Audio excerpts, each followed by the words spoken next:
How's it going, guys? This is Eric Farrar, co-owner, corporate officer, 1850 Realty, a real estate brokerage located in North San Diego County. A good friend of mine, Stephen Meade, broker-owner of Domicile Real Estate, has started a really neat video series called Honesty Hour. And it's not an hour. Authenticity, honesty, and humility in real estate. So there's a lot of things that those of us in real estate deal with. There's a lot that we protect our clients from, and there's a lot that we insulate you guys from when we're representing you. And one of the biggest things that we find is a detriment in deals to real families is agent ego. People who are injecting their own ideas and thoughts against the will of their clients, most likely, into the transaction, causing delays, heartache, and pain points for both buyers, sellers, or vice versa.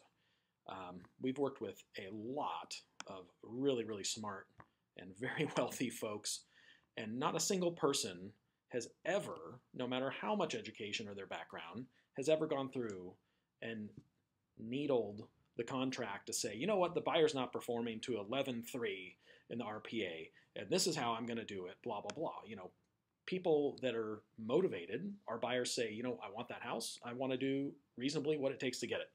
Sellers, same thing. I need to sell my property, and I'm going to be realistic on selling it. You know, I'm not going to take a 20% off offer, but I'm also going to want to work and cooperate with someone who wants to buy it. So we had a couple of quick examples, and I want to go through, and these are all deals that we've closed, but we had some pain points on. For those of you in real estate, you can grab your RPA and follow around. Maybe share one or two of your stories in the comments. But you know, we had a family we were helping, and it came time we were selling their property, and it came time for the buyers to close. They were doing their final walkthrough, and the real estate agent had contacted our office and said, "Yikes, guys! Yeah, we can't close. The property's not in a relatable condition, and according to RPA 11.3, all debris and personal property needs to be removed from the subject property." We agree. Do you know what the contention was? The trash can was full because the sellers had moved out. They had all sorts of things. The kitchen trash was emptied. A number of different things were there. And I drove over to the property to kind of follow around, you know, what's going on with our clients. The trash can's full. That's not a deal killer, guys. You can't not close because trash day didn't happen. And that's exactly what this agent was doing. And you might find it interesting, I happened to drive by that property again to pick up our lockbox and some other things, and half the stuff in the trash can was actually removed. The buyers wanted it, so I don't know what was going on there. So example number 2 we have relates to, again, we were helping a seller. Buyer was investigating the property. They have every right, and we encourage that vehemently so they understand what they're getting into. But these timelines and everything's agreed to beforehand, so everyone's on the same page. When you negotiate an inspection contingency, you have that time frame to inspect. Are you comfortable with the property? This particular property, it had an aging HVAC system. Fully functional, nothing came up. It was noted in the home inspection report that you know, it was old, and there was some kind of tape leak. There was a moisture leak that needed $5 in tape. Not a deal killer.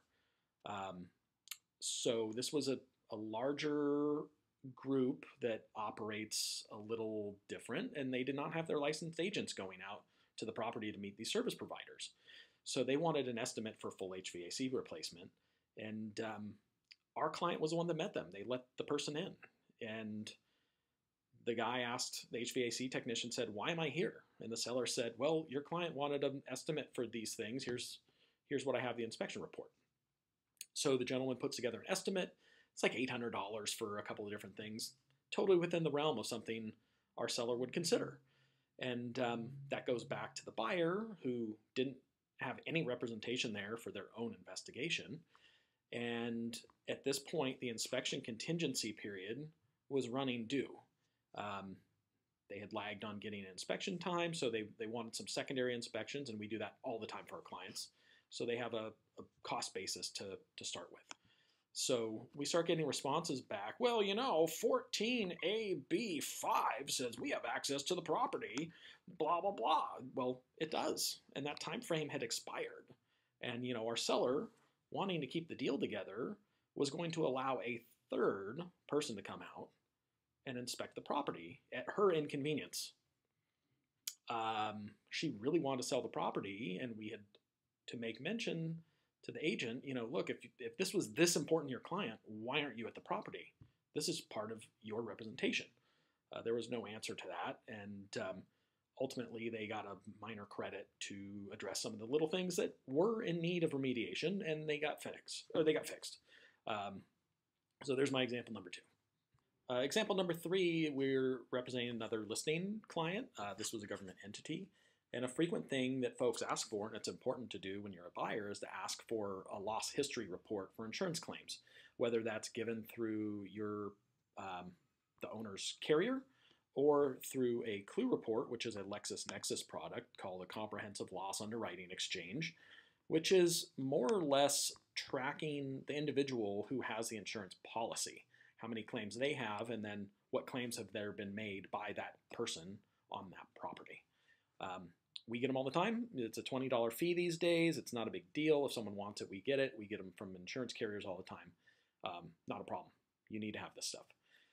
So we had an offer on our government client's property, and this particular person had requested a Clue report. No problem. We had to counter them that there is no Clue report because there's no insurance, and this isn't a person. There's no social security number. There's nothing to track. A lot of government agencies that are larger are self-insured on almost everything they have, except with some major insurance policies covering all sorts of different stuff. But they have a trust fund that covers these things. And, same thing. We had to explain there are no claims, and because there's no insurance, so there can't be a claim.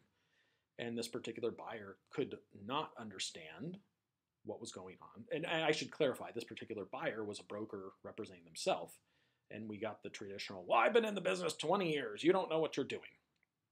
And there's not a whole lot to say about that. Time being licensed doesn't really lend itself to professionalism, knowledge, or thoroughness. So we hear that frequently. I've been in the business 20 years, 30 years, 40 years. And unfortunately, a lot of these people have been wrong for those 20, 30, and 40 years. And they don't like hearing it from someone who is, a little more experienced, yet younger in years in licensing. So, we've got tons of examples. We want to share things with you guys on what separate us apart. You know a lot of agents. We'd like to help you guys, and we just want to connect and let you know what we're doing. Eric Farrar, co-owner, corporate officer, 1850 Realty.